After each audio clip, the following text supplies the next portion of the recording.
Fala pessoal, sou Isaac, sargento do Exército, o seu professor de língua portuguesa. Nesta primeira aula, nós vamos abordar um tema importantíssimo, seja para ESA, EA ou qualquer concurso. Fonologia, beleza? Mais especificamente, fonética.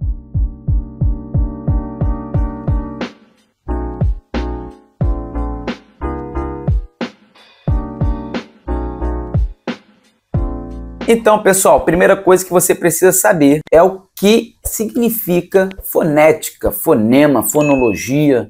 Não lembro desse termo, né? Ok. Fonologia. Fono vem do grego som, voz. Logia você sabe que é estudo, né? Então, estudo da voz, estudo do som. Fonética é a sua aplicação. Então, quando você se depara com uma palavra, qualquer, um termo, você vai buscar naquela palavra, naquele termo, não somente a escrita, como também o som. Para ficar claro, bala. Você sabe a escrita de bala, né? B-A-L-A. Mas e o som de bala? Também é B-A-L-A? Ok. Então, são 4 letras e 4 fonemas, beleza? Existem palavras, né?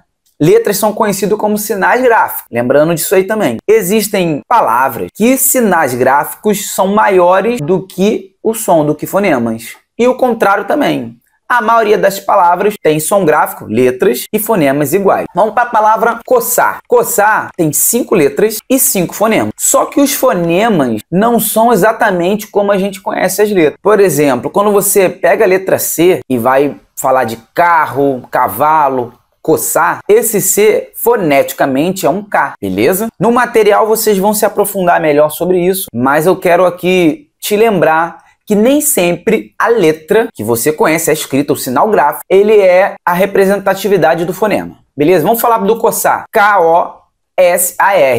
Esse é o fonema. Ué, S, K, foneticamente é assim. Como que é escrita? C-O-C-A-R. Beleza? Coçar, até aí tranquilo. Quando você vem para uma outra palavra, máximo. A grafia de máximo, a gente sabe que é M-A-X-I M-O, né? Tem um acento agudo no A. Só que foneticamente, esse X, máximo, não tem som de X. Foneticamente, esse X aí é um S, ok? Estou indo com calma para você relembrar que fonemas nem sempre são iguais às letras. Vamos dificultar um pouquinho. Acesso. Acesso, A-C-E, 2 S, lembra? S-S-O. Só que esses 2 S, eles são chamados, vou falar mais pra frente, de dígrafo. 2 letras com um som. Então equivale a um S só foneticamente. Então essa é uma palavra com 6 letras, A-C-E-S-S-O,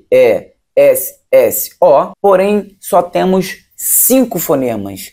Os duplo S, né, os 2 S, equivale a um só, ok? Vamos para uma outra palavra que tenha dígrafo. Chute. Ah, tem aluno que gosta de chutar na prova, gosta de chutar no concurso, né? Chute. Você percebe que, graficamente, C-H-U-T-E, 5 letras. Porém, temos mais um dígrafo e um CH. Por quê? CH tem som agora de X. Então, um fonema somente. X-U-T-E. 4 fonemas esta palavra, beleza? Tranquilo? Vamos chegar lá. Então, pessoal, vamos lá. O que eu preciso bater com vocês agora? Diferença de fonema e de letra, ok? E aí a gente vai entrar em dígrafo. Embora o número de fonemas e letras coincida em muitas palavras, nem sempre essa equivalência existe. Isso vocês já notaram. Um dígrafo são 2 letras, um som. Ou seja, vamos com calma. Dígrafo também vem do grego, de 2. Grafo, grafia, lembra? Gráfico. Então são 2 gráficos, 2 grafias, 2 letras. 2 letras com som, nós já falamos do CH. 2 letras com apenas um som, nós falamos também do SS. Então palavras como CH, SS, SH, RR são conhecidas como dígrafo. É por isso que tem muitas palavras e muitas questões que abordam isso, que confundem na hora de você verificar fonemas e letras. Vamos para mais umas? Telha. Quantas letras tem telha? Vamos lá? T-E-L-H-A. 5 letras. Só que esse L-H também é um dígrafo. Foneticamente é como se fosse um L, um tio, vamos botar assim. Então ele representa apenas um som. Telha tem 5 letras e 4 fonemas. Beleza? Vamos avançar. Pessoal, antes de eu começar a falar de sílaba, quero praticar com vocês. Sucedida. 8 letras. Quantos fonemas? Para pensar. Faz aí. 8. Acertou. Caminhando. Agora começou a dificultar um pouco, né? Escreve aí. Caminhando. Caminhando. Quantas letras? 10. E fonemas? 9. 8. 8 fonemas. Por que 8 fonemas? 2 a menos que letras. Porque temos 2 dígrafos. O NH é um dígrafo, não falei, mas no nosso material tem uma relação na tabela de dígrafos. O NH tem apenas um som. E o AN também tem apenas um som. É como se fosse um A com um tio. Então vamos para cá. Tem muitos dígrafos e muitas provas abordam sobre dígrafos. É necessário conhecer os dígrafos, tá? No material, como eu falei, tem uma tabela, tem lista, mas se aprofunda. Faça exercícios e vão massificar quais são os dígrafos. Beleza? AN, EN, ON, esses AN, EN, IN são dígrafos vocálicos. Então, toda vez que você verificá-los dentro de um termo, de uma palavra, você vai entender que foneticamente ali, ó, um fonema. 2 letras, um fonema. Beleza? Última palavra, grande.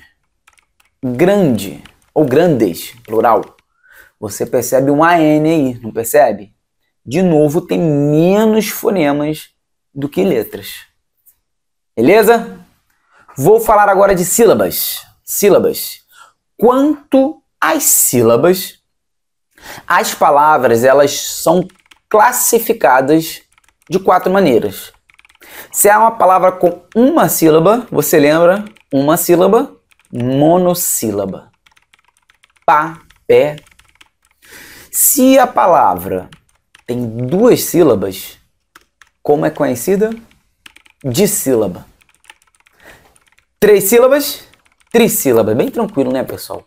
Se tiver 4 sílabas ou mais, polissílabas.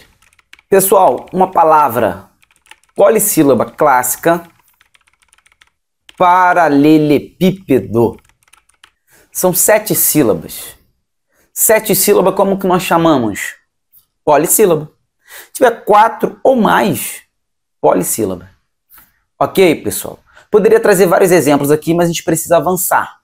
E isso aí eu tenho certeza que você não tem dúvida.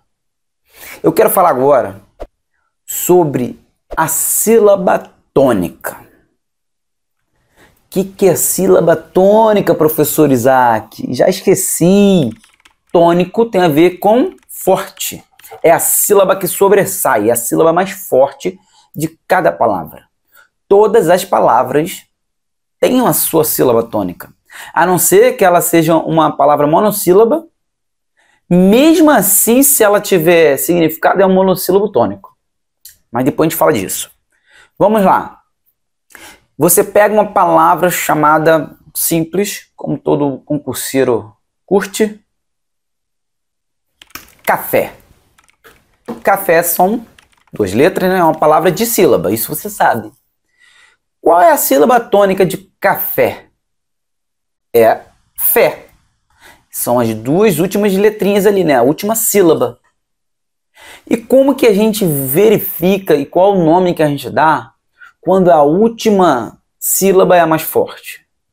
Lembre-se, quanto à sílaba tônica, elas podem ser oxítona, paroxítona, proparoxítona. Somente essas 3. Todas as palavras têm que se enquadrar aí. O café, uma palavra de sílaba, tem a sua última sílaba mais forte. E quando é assim, a gente vem de trás para frente, a gente pega a primeira, né, de trás para frente, e verifica que ela é a sílaba tônica, a gente dá o nome de oxítona. Oxítona é quando a última sílaba é a mais forte. Ou de trás para frente é a primeira, oxítona. De trás para frente, se fosse a segunda. Se fosse, ao invés de café, fosse açúcar. Açúcar seria paroxítona. Ok? Então, lembrando, café, oxítona, açúcar, paroxítona, porque o su é a sílaba mais forte. E perceba que essas palavras que eu estou trazendo para vocês ainda tem acento para, poxa, facilitar o caminho do concurseiro. Muitas provas de concurso não vão dar palavras molezas assim, não. Vai trazer uma palavra que gosta de confundir o concurseiro, gosta de confundir o estudante. Posso te falar uma? Rubrica. Rubrica. E não rúbrica. Muitos acham que essa palavra é proparoxítona, ou seja, de trás para frente é a terceira sílaba mais forte. Não. Essa palavra, apesar da sua pronúncia por muitas vezes estar incorreta, muita gente fala em rúbrica, o certo é rubrica. Logo, é uma palavra paroxítona.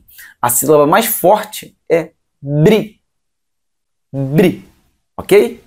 Temos outras palavras também que as provas gostam de colocar para confundir o concurseiro, né? O estudante, o candidato.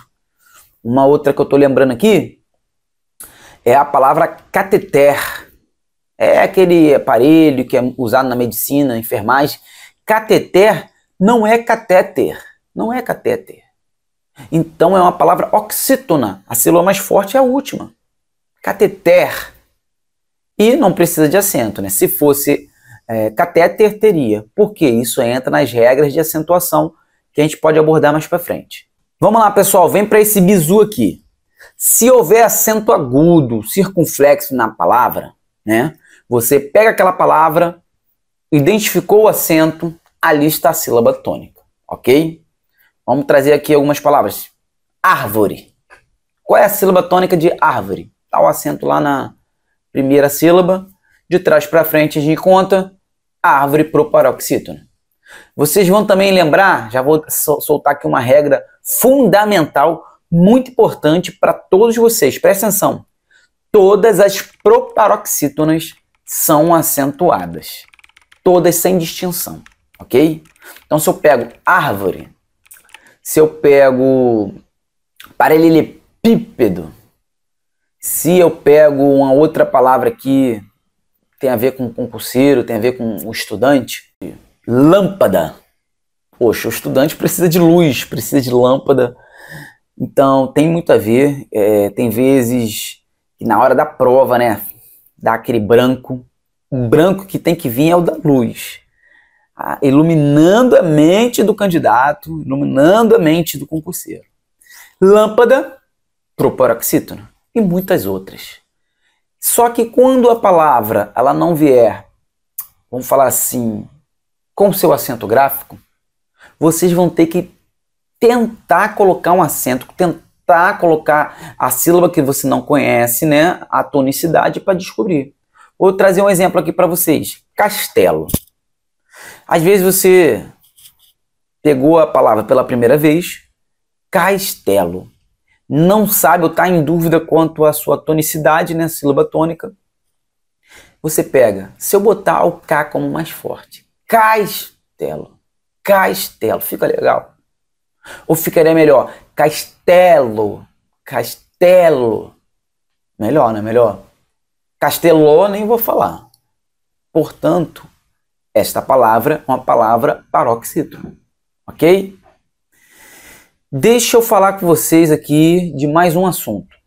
Só que antes, eu quero chamar a tua atenção para essa aula que é tão importante, porque é o seguinte, você deve estar falando, poxa, isso aí, não sei se isso cai, não sei se isso é importante. Nossa, para você lembrar a regra de acentuação, para você lembrar a separação de sílaba na sua redação, para você lembrar, inclusive, de acentuar corretamente na sua redação, ou deixar ou não de acentuar, muito importante essa aula. E a gente está falando das estruturas, estrutura de palavra, fonologia, fonética, essas pequenas coisinhas aqui, para depois a gente partir para o mais amplo, beleza? Precisava falar isso para você. Eu quero falar com vocês sobre encontros vocálicos agora. Por que é importante encontros vocálicos, que nada mais é que encontro de vogais, né, ou semivogais, vou falar disso também, quando elas se unem em uma palavra. Vou falar uma palavra aqui comum. Saída, né? Saída. Nós temos nessa palavra 5 letras, Dessas 5 letras, nós temos 2 vogais aqui, ó, que se encontram. Saída. Na separação de sílaba, essas vogais, elas não ficam juntas. Por que elas não ficam juntas? Porque quando tem força de vogal, as vogais na separação de sílabas ficam uma diferente da outra, uma distante da outra. Vou te dizer por que eu quis falar força de vogal. Força de vogal. O que eu estou falando com isso? Nós temos 5 vogais. A, E, I, O, U. Beleza? Foneticamente, nós temos 3 vogais e 2 semivogais. E não é na mesma sequência, não é A, E, I, O, U. As vogais A e E são sempre vogais. O, 99% vogal. O O tem muita força. O O vai ser uma semivogal dependendo da palavra e se ele tiver com A ou E. Beleza? Tranquilo? Agora, I e U são semivogais. Foneticamente, não tem força de vogais. A menos que venha com acentuação, igual a gente falou de saída. Saída com acento agudo. No I, ganhou força, virou vogal. Vogal não fica junto com vogal. Isso você precisa saber.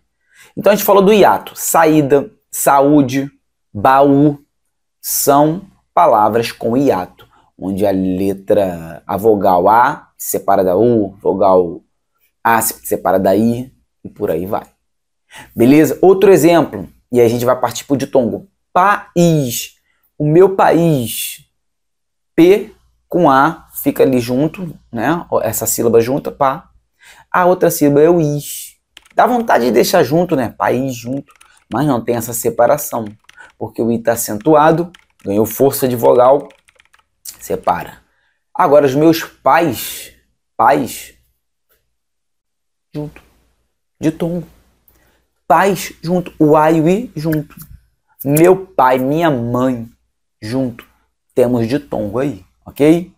Vou falar uma outra coisa para vocês sobre ditongo. Vou falar agora. Vou deixar mais para frente e vou falar agora. Preste atenção nisso aqui, porque isso cai em regras de acentuação.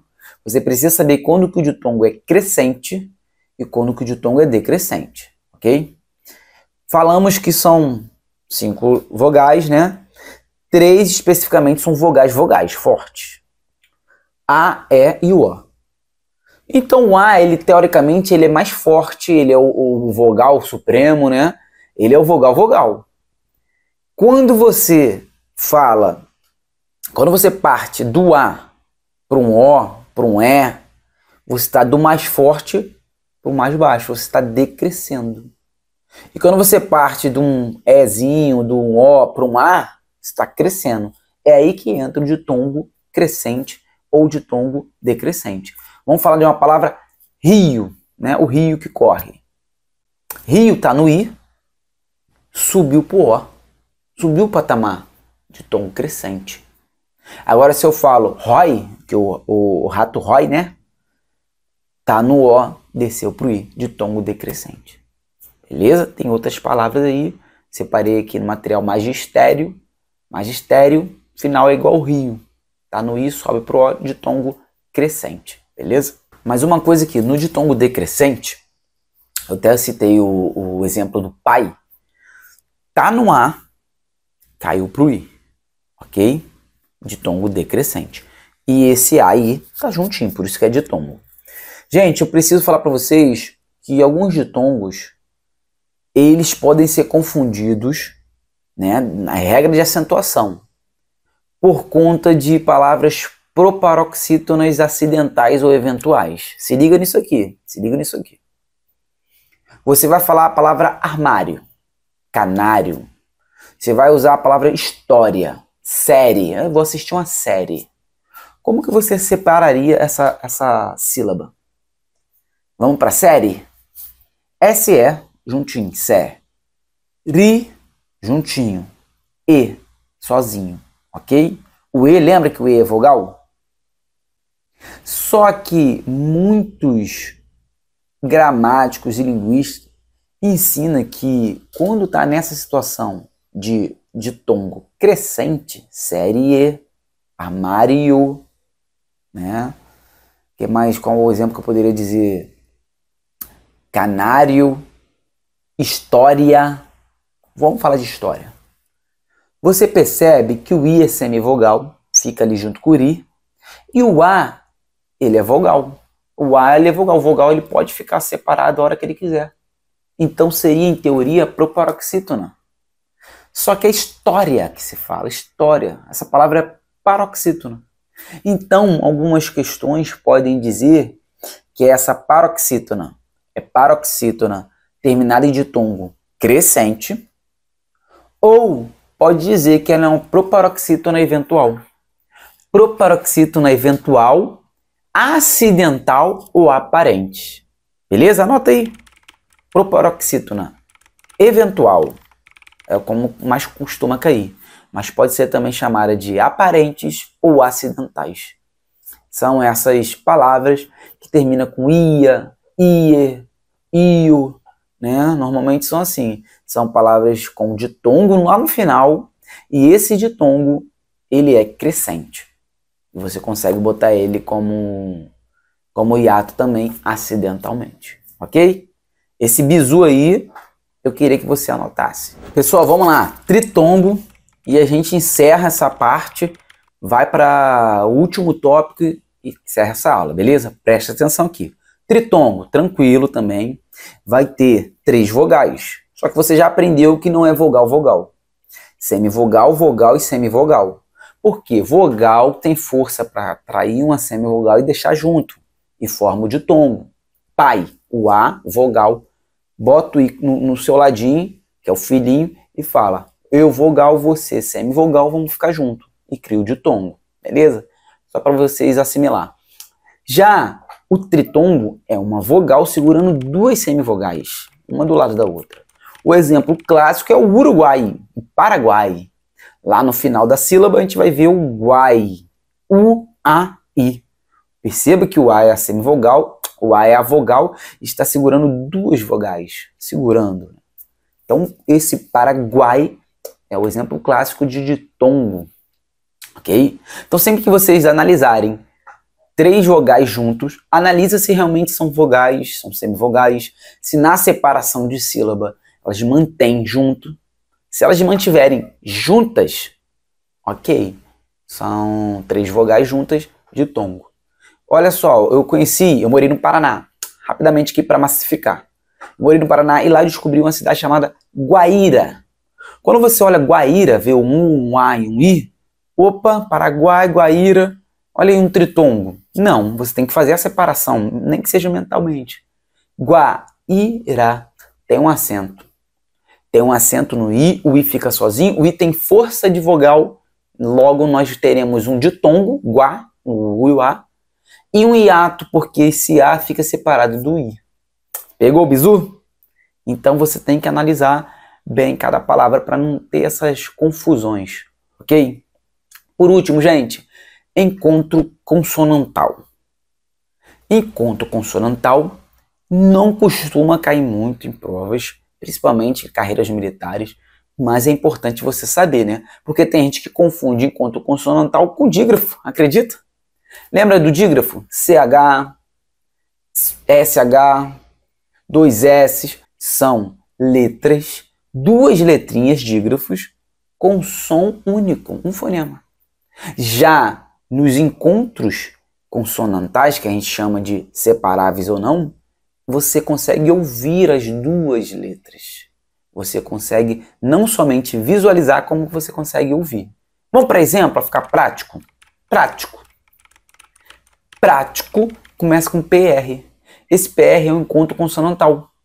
Um encontro consonantal inseparável. A gente chama de encontro consonantal perfeito, porque o PR fica sempre junto aí nessa separação de sílaba ou não. Posso dizer que, para finalizar e para entrar na sua cabeça de vez o encontro consonantal, eu gosto de usar 2 times para dizer que o encontro consonantal é perfeito ou imperfeito. E não me leve a mal você que não é flamenguista. Porque o encontro consonantal perfeito é o Flamengo. Perfeito, Flamengo. FL fica sempre junto. O FL é o encontro consonantal que mesmo na separação de sílaba está junto. Já no Vasco, o S e o C, que se junta quando forma a palavra, eles se separam na separação de sílaba. Então, temos encontro de SC no Vasco, mas é um encontro imperfeito, é um encontro separável. Temos encontro de FL no Flamengo? Temos, mas é encontro consonantal perfeito, ou também chamado de inseparável. Beleza? Pessoal, é isso. Espero muito que você tenha absorvido esse conteúdo. Tentei ser mais tranquilo possível, tendo em vista ser a nossa primeira aula, mas não desista, não desanima, pelo contrário, faça exercícios. Faça exercícios sobre esse tema, você vai ver que esse tema vai te ajudar muito nos próximos capítulos. Vamos falar mais para frente de morfologia e muito mais. Valeu, pessoal? Tamo junto, pega o bizu. Tchau, tchau.